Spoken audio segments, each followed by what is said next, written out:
আসসালামু আলাইকুম everyone. Welcome to Shruti's diary. তো আজকে চলে আসলাম আপনাদের জন্য আরেকটি নতুন ভ্লগ নিয়ে। তো এবার যখন কুরবানির ঈদে নানু বাড়িতে গিয়েছিলাম, তখন আম্মুর খুব তার স্কুলে যেতে ইচ্ছা করছিল। আসলে আরো বেশ কয়েক বছর আগে যখন ৫০ বছর পূর্তি অনুষ্ঠান হয়েছিল, তখন আমরা সপরিবারে সেখানে গিয়েছিলাম। আর রিসেন্টলি স্কুলটির ৬০ বছর পূর্তির হীরক জয়ন্তী অনুষ্ঠান হয়েছিল। তো সেখানে আম্মু আসলে ঢাকা থেকে আসতে পারেনি। এজন্য বেশ মন খারাপ ছিল। তাই আম্মুর খুব স্কুলে যেতে ইচ্ছে করছিল। তাই আজকে চলে গেলাম আম্মুর সাথে আম্মুর স্কুলে। আমাদের সাথে আমার ২ টা মামাতো ভাইও গিয়েছিল। তো তার মধ্যে একজন এখন এই স্কুলে পড়ে।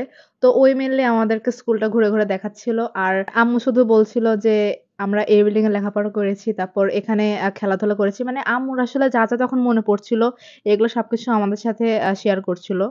আর আমরা আরো ১০ বছর আগে যখন এসেছিলাম তখন আসলে স্কুলে এত নতুন, নতুন বিল্ডিং ছিল না। স্কুল শাখা আর কলেজ শাখারও অনেক নতুন, নতুন বিল্ডিং হয়েছে। আর এই স্কুলের সবচেয়ে বড় আকর্ষণ হচ্ছে বৈশাখী চত্বর। এছাড়াও পুরো ক্যাম্পাসটিকে ঘিরে এত সুন্দর, সুন্দর গাছপালা আর মাঝখানে এত বড় খোলা মাঠ। আর আসলে পুরো ক্যাম্পাসটাই যে এত পরিষ্কার পরিচ্ছন্ন আর সাজানো গোছানো, এত বড় ক্যাম্পাস দেখে আসলে আমার অনেক ভালো লেগেছে। আমার শুধু মনে হচ্ছিল যে আমি যদি ঢাকায় না থাকতাম তাহলে আমি এই কলেজেই ভর্তি হতাম।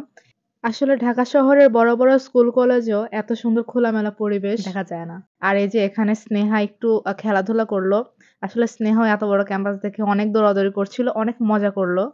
আমরা গিয়েছিলাম মূলত বিকাল টাইমে। তো তখন হচ্ছে পুরো মাঠ জুড়ে এখানকার বোর্ডিং এর ছেলেরা খেলাধুলা করছিল।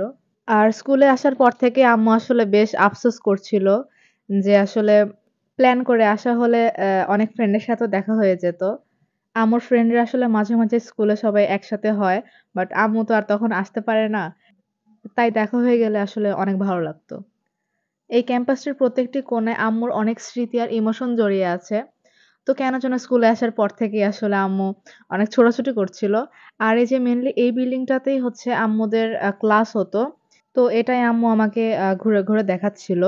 আর স্কুল থেকে বের হয়েই আম্মুর এক স্যারের সাথে দেখা হয়ে গেল। অনেকদিন পর দেখা হয়ে আম্মুর অনেক ভালো লাগলো। তো আজকের মতো এই পর্যন্তই। ভিডিওটি ভালো লাগলে সবাই লাইক এবং কমেন্ট করে আমাকে জানাবেন এবং বেশি, বেশি করে শেয়ার করে দিবেন। তো সবাই সুস্থ থাকবেন, ভালো থাকবেন। আল্লাহ হাফেজ।